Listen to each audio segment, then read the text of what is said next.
Assalamualaikum warahmatullahi wabarakatuh.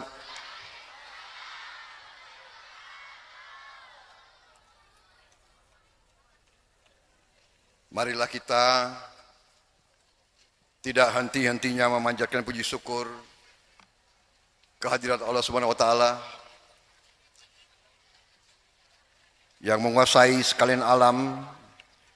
Hanya kepadanya lah kita berdoa dan hanya kepadanya lah kita meminta pertolongan.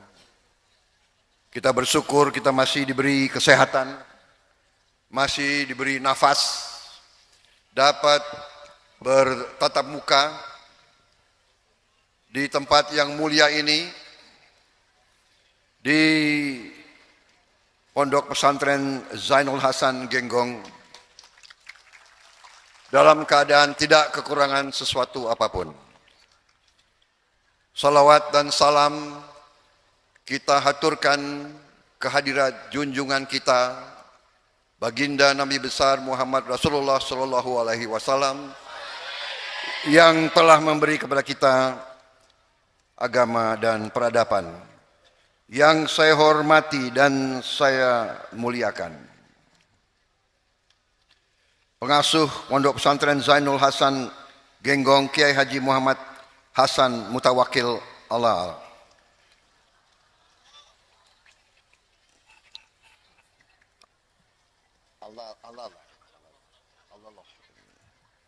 Yang saya hormati, saya muliakan Ketua Umum Majelis Ulama Indonesia,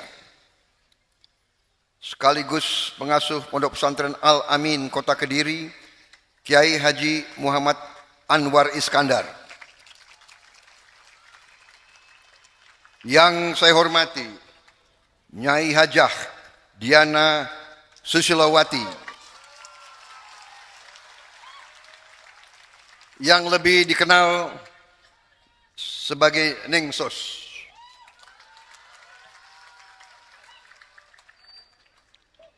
Pengasuh Pondok Pesantren Mirqatul Ulum, Kiai Haji Khosin Irsyad.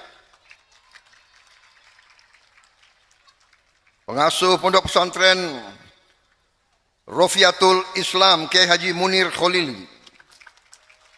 Pengasuh Pondok Pesantren Bani Rancang, Kiai Haji Muhammad Siddiq. Pengasuh Pondok Pesantren Nurul Qadim, Kiai Haji Baginda Fauzi. Habib Bidin bin Toha, Gus Dr. Muhammad Haris.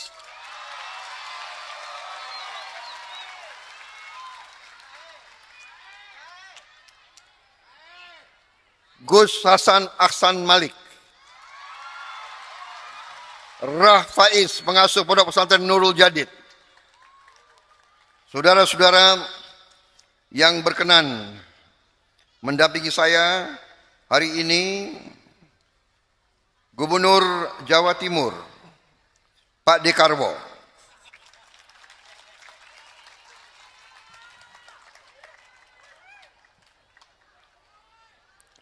Loh, Ibu Khofifah bagaimana? Ibu Khofifah penggantinya. Beliau, Pak D ini sangat dicintai rakyat Jawa Timur dan Gubernur Jawa Timur ke-13. Saya pribadi punya dua angka keberuntungan, Pak. Dua. Angka 8 dan angka 13. Jadi rupanya karena itulah saya cocok dengan Pak Dekarwo.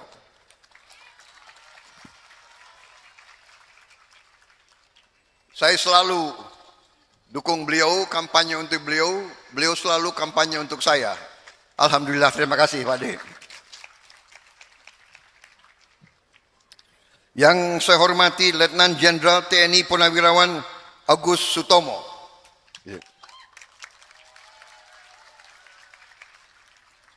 Sekarang dikenal sebagai Gus Tom. Marsikal Muda TNI Purnawirawan Bambang Eko dari Angkatan Udara.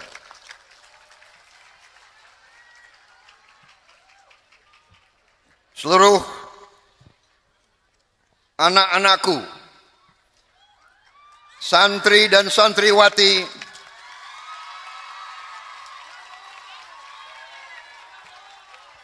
yang sekarang hadir di depan saya. Terima kasih undangan ini, saya hadir di sini. Terima kasih tadi pernyataan kepada saya disampaikan oleh Gus Haris. Terima kasih. Suatu kehormatan besar, saya dianggap sahabat para santri. Terima kasih. Memang benar yang disampaikan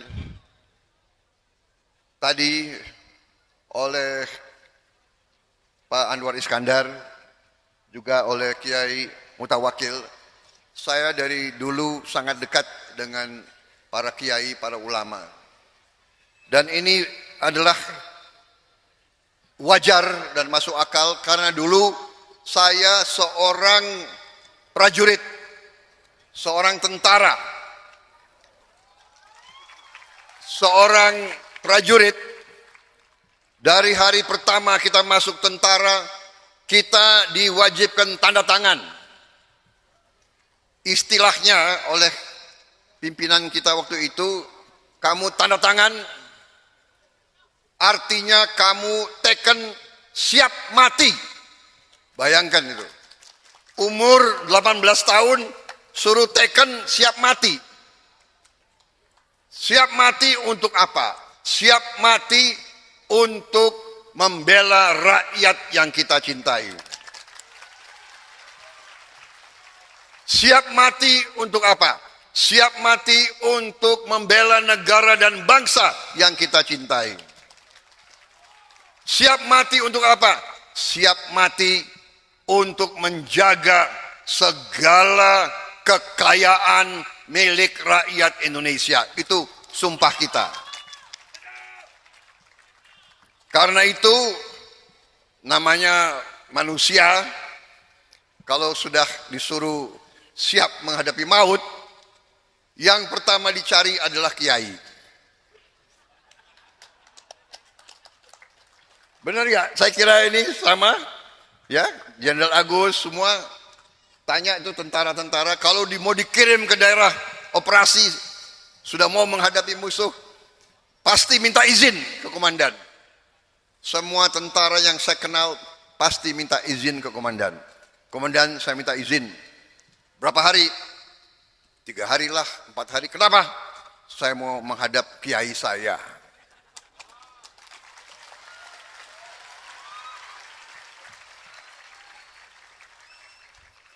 Ini manusia ini, kalau lagi senang-senang, ya lupa kiai.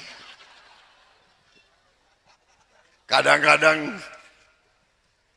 agak males bangun pagi, sholat subuh. Tapi kalau sudah menghadapi, sudah harus dikirim ke daerah yang bahaya, itu yang pertama dicari adalah kiai-kiai itu cari. Minta doa, kadang-kadang dimandiin, dan ya itulah kepribadian kita. Karena itulah kita sulit kalau dikatakan tentara Indonesia, TNI, atau Polri juga jauh dari kiai. Saya kira itu tidak masuk akal dan Indonesia tidak akan tenang dan tidak akan aman. Selama tentara, polisi dekat dengan ulama, dekat dengan pesantren, dekat dengan para kiai, Indonesia insya Allah akan kuat dan aman selalu. Saudara-saudara sekalian, kemerdekaan kita proklamasikan di Jakarta 17 Agustus 45. Tetapi ujian kemerdekaan adalah di Jawa Timur 10 November. Oktober sampai November, awal Desember 1945 berada di Jawa Timur, di Surabaya, yang dikenal sebagai Pertempuran Surabaya, di mana tidak hanya rakyat Surabaya, bisa dikatakan mungkin seluruh rakyat Jawa Timur dipimpin oleh para ulama, dipimpin oleh para kiai, digerakkan oleh santri-santri menghadapi Inggris dan mengusir Inggris dari bumi persada yang kita cintai, saudara-saudara. Karena itu, sepantasnya kita ingat sekarang saudara-saudara kita di Palestina, di Gaza, yang tiap hari dibom, diserbu, dihujani dengan meriam. Puluhan ribu sudah gugur, orang-orang yang tidak berdosa. Marilah kita sejenak ingat mereka. Marilah kita berdoa dalam hati kita, semoga mereka diberi kebaikan oleh Yang Maha Kuasa. Dan marilah kita ingat, marilah kita jadikan peristiwa-peristiwa itu sebagai peringatan bagi kita. Indonesia harus kuat. Indonesia harus bersatu. Indonesia tidak boleh diadu domba lagi. Indonesia harus rukun. Indonesia harus waspada. Indonesia harus sigap. Indonesia harus memilih yang terbaik untuk bangsa dan negara, saudara-saudara sekalian. Saudara-saudara sekalian, negara kita sungguh-sungguh menerima karunia dan kekayaan yang luar biasa dari Allah Subhanahu wa taala. Sekarang masalahnya adalah apakah kita sebagai bangsa, apakah kita bisa mendapat pemimpin-pemimpin yang bisa menjaga dan mengelola kekayaan-kekayaan tersebut untuk dinikmati oleh seluruh rakyat Indonesia. Itu masalahnya. Beratus tahun bangsa-bangsa asing datang ke Nusantara ini. Beratus tahun datang Portugis, datang Spanyol, datang Prancis, datang Belanda, datang Inggris, datang Mongol, datang terus berganti-ganti. Karena apa? Karena Nusantara dari sejak dahulu kaya. Dan harus kita koreksi diri, harus kita mawas diri, bahwa sering pemimpin-pemimpin kita kurang pandai menjaga bangsa, rakyat, dan kekayaan tersebut. Alhamdulillah tadi hanya orang yang tidak punya akal, hanya orang yang tidak punya hati, yang tidak bisa mengakui prestasi yang sudah dilakukan oleh Presiden Joko Widodo. Kita harus berani jujur kepada diri kita sendiri. Katakanlah yang benar itu benar dan yang salah itu salah. Presiden Jokowi telah berbuat yang terbaik untuk bangsa dan rakyat kita. Saya yang pernah dikalahkan oleh beliau 2 kali, saya pun mengakui bahwa beliau berbuat yang terbaik untuk bangsa dan rakyat Indonesia.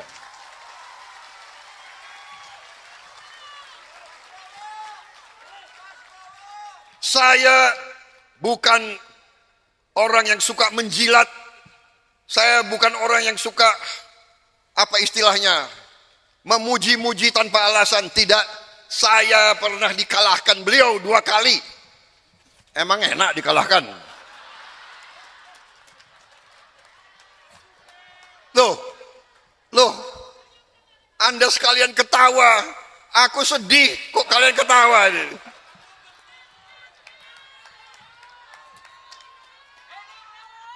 kalah sepak bola aja nangis, apalagi kalah presiden. Tetapi inilah saya punya firasat dari dulu, walaupun saya dikalahkan, hati beliau hati yang baik, hati beliau cinta rakyat Indonesia. Dan hati saya pun cinta rakyat Indonesia. Jadi tidak ada masalah siapa yang menang, siapa yang kalah. Yang penting cinta rakyat Indonesia. Karena itu benar di luar dugaan, beliau menang, beliau mengajak saya bersatu. Luar biasa. Biasanya kalau yang adigang, adigung, adiguno, kalau menang lawannya dihabisin. Ini bukan, lawannya diajak. Ayo bersama-sama berbakti kepada negara dan bangsa. Dan jawaban saya siap. Saya siap mengabdi untuk negara dan bangsa dalam kedudukan dan kapasitas apa saja yang penting untuk rakyat Indonesia.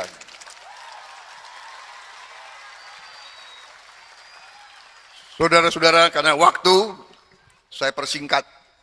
Yang penting inti-intinya. Buku-buku sudah dikirim ya? Sudah?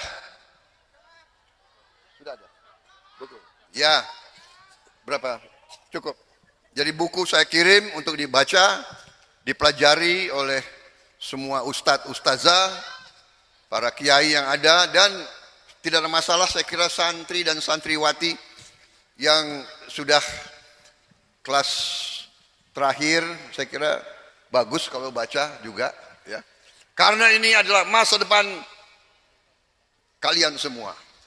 Kalian yang akan memiliki bangsa Indonesia semua, saudara-saudara. Kalian, kami hanya jembatan untuk kalian liwati, untuk kalian mengambil alih memimpin bangsa dan negara ini. Karena itu pendidikan sangat penting. Insya Allah nanti manakala terjadi kesinambungan, manakala ada estafet yang diteruskan, manakala Pak Jokowi meneruskan estafet kepemimpinan kepada saya dan Mas Gibran, kami akan mengutamakan pendidikan anak-anak kita yang paling penting. Semua anak-anak Indonesia harus kita beri makan yang bergizi baik supaya cerdas, kuat, bisa bersaing dengan bangsa manapun di dunia. Kita juga harus swasembada pangan. Kita harus swasembada BBM. Tidak boleh kita import lagi makan dan BBM dari manapun. Indonesia harus berdiri di atas kaki kita sendiri. Semua kekayaan alam tidak akan kita jual murah kepada bangsa asing. Semua kekayaan alam kita harus diolah di bumi Indonesia. Pabrik-pabriknya harus di Indonesia. Rakyat kita, anak-anak kita harus punya pekerjaan yang terhormat dengan penghasilan yang layak, dan kita tidak mau lagi menjadi bangsa yang menerima upah murah. Kita ingin rakyat kita terhormat, sejahtera, dan kita harus berani menghilangkan kemiskinan dari bumi Indonesia, saudara-saudara. Untuk menghilangkan kemiskinan, kita harus berani menghilangkan korupsi dari bumi Indonesia.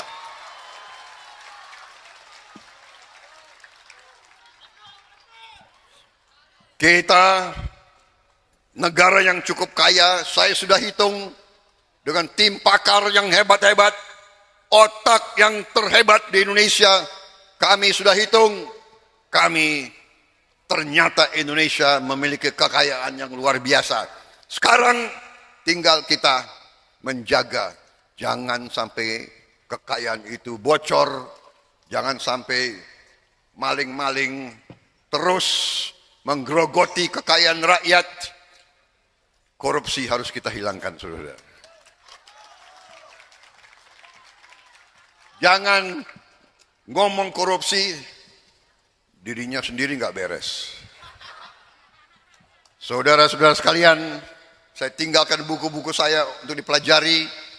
Ini juga sebentar lagi azan ya ini. Jadi saya mempercepat. Saya sebetulnya ingin bicara lebih lama lagi. Tapi saya kira yang penting inti-intinya sudah saya sampaikan. Terima kasih Genggong, saya diterima di sini.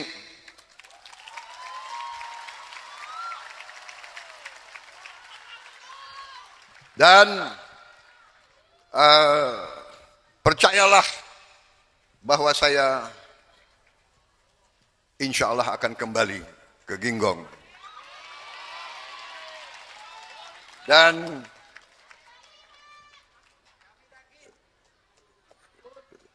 nggak usah ditagih, saya nggak pernah lupa utang.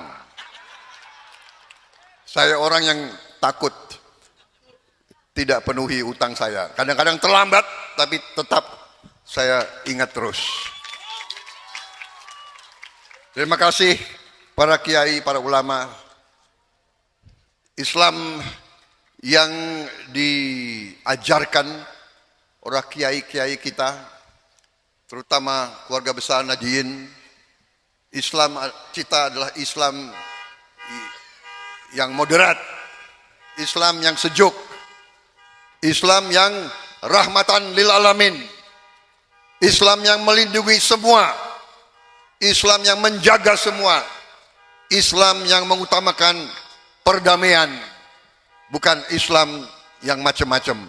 Karena itu terima kasih para kiai, semoga kita diridhoi oleh Yang Maha Kuasa, semoga diberi kebaikan, dan marilah kita berdoa bahwa niat kita, hajat kita akan dikabulkan oleh Allah Subhanahu wa taala. Terima kasih. Wassalamualaikum warahmatullahi wabarakatuh. Terima kasih.